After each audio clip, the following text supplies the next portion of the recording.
Mo dito. Ano, babae? Babae ka? Lalaki. Lalaki. Sa pamamagitan naming amang liwanag sa kalangitan, kuryente na siyang nagmumula sa kalangitan. Mararamdaman at hindi mapipigilan. Oh. Ha? Oh. Huwag niyong gagambalain to, ha? Ha? Oh. Ano to? Mamaya pa? Matagal ka nang patay? Ha? Patay na. Ah, kilala mo to? Kilala mo ba to? Ah, kilala mo ba to? Aming ang liwanag sa kalangitan, mga ripid pagkalooban, sino man ang siyang nasa kanyang katawang mortal. Ang siyang narito ay pagkalooban ng tinig upang siyang makapagturan. Oh, tinig upang siyang makapagturan at hindi mapipigilan ng kahit na sino pa man. Kuryente. Wala. Manginginig yan. Sino man ang siyang naririyan. Ay siyang makakapagturan at hindi mapipigilan. Babae, lalaki. Ano ka? Babae, lalaki. Labas. Labas. Sa pamamagitan mo amang liwanag sa kalangitan, nakikilig ang sipit sa kalangitan. Sakit, pilipit. Huwag niyong gagambalain to, ha? Ha? Huwag niyong gagambalain to, ha? Ano pong pangalan ng asawa? Talibonsay? Tribonsay. Yung Chologo. Chologo. Muniwalag sa kalangitan, sa kalangitan, maaari po ba? Sa kahit sa pagkalooban, upang siyang makausap, ang siyang namuyumaong mahal sa buhay. Tinatawagan ko si Hil Chologo Tribonsay na siyang pumarito. Pasok. Hil Chologo Tribonsay. Pasok. Sa pamamagitan ng kanyang pagpikit, maaari po ba mo sa ngayon ipasilay kung siyang nangyayapa, kung siyang nangyayapa. Ikaw na yan, Hil. Tatango lang. Ikaw na yan. May gusto kang sabihin. Nandito si Sylvia. Ang iyong kabiyak. Kung meron kang naisituran, sabihin mo na. Ha?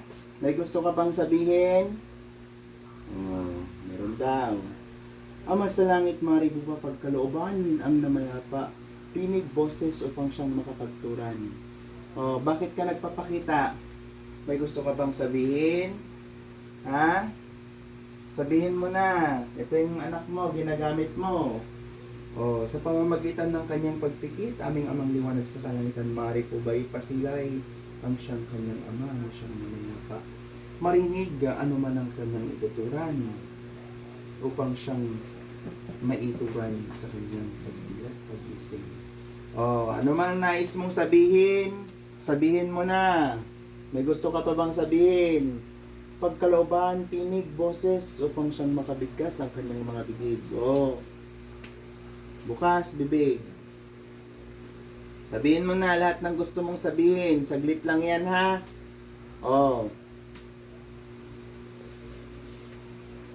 Saan ka kausapin? Kausapin mo to, Ilonggo. Anong tawag mo sa tito mo? Dito. Dito? Dito ako ba Kausapin mo yun? Ilonggo. Dito ikaw ba yan? Kausapin mo yung Kausapin mo yun. kung may gusto kang sabihin, sabihin mo. Ito. Huwag na naman. Ilonggo mo. Kami pabibig. Kausapin mo. Huwag ka naman ito. Hari mo kami support ka kay tita. Walang gaan naman ito. Hindi mo kami pabibig. Nagtuturan siya. Kaso, sabihin mo na, masalangit pagkalooban kalakasan, upang siyang maituran at siyang aming marinig ang tinig. Nagsasalita siya. Lakas ng tinig. Oh. Dad, kausapin mo naman kami. Nagsasalita siya bilang marinig. Siya yung tinakausap. Ano man ang iyong naisituran ay aming pakikinggan at siyang mapakikinggan ng inyong mga mahal sa buhay. Sabihin mo na.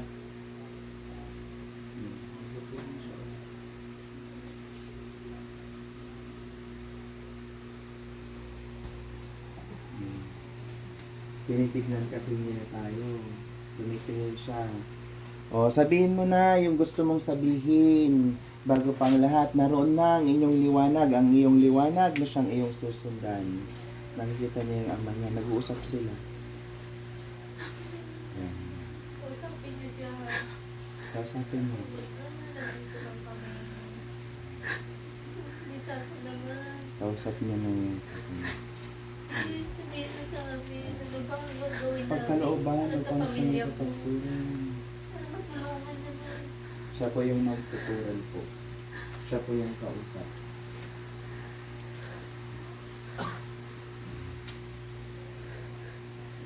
Yung anak mo yan, kayang gamit mo. May gusto ka bang sabihin sa kay Sheila? Kabiyak mo nung ikay nabubuhay pa. Anong gusto mong sabihin? Sabihin mo na. Narito rin ang iyong pamangkin. Si Janjan. Ah? Si Janjan. Shh. Bubbles. Siya na lang po magtuturan mamaya. Magpasabi. Okay? Okay na? Nasabi mo na lahat? O, naroon na ang iyong liwanag. Ang kandila na siyang magsisilbo mong ilaw. Amang liwanag sa kalangitan, naming amang Jesus sa kalangitan ng banal mong liwanag, siya pong aking hinihiling. Sa pamamagitan ng kandila na siyang magsisilbing ilaw, gabay ng mga namayapa na siyang naririto. Sa lahat ng namayapa na siyang naririto, na naghahangad ng liwanag, narito ng inyong ilaw. Ilahad niyong inyong palad, tumingala sa kalangitan, tuturuan namin kayo ng tamang pagdarasal. Sundan lamang ang aking bibig kasing.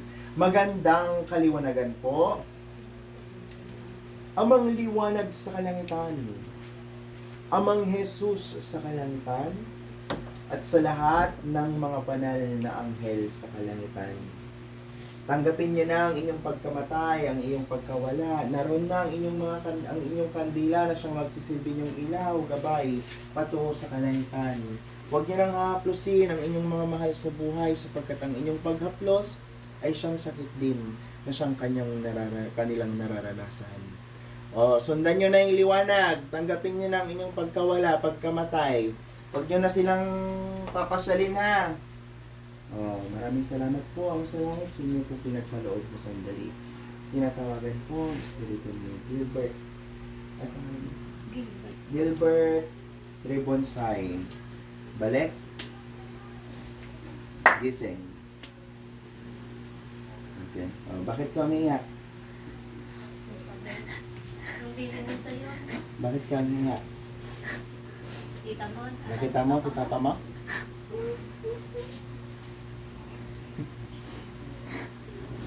Anong sabi niya? Ah, hindi siya nagsasalita. May gusto siyang sabihin. Niyakap ka niya. Nang nakita mo yung liwanag?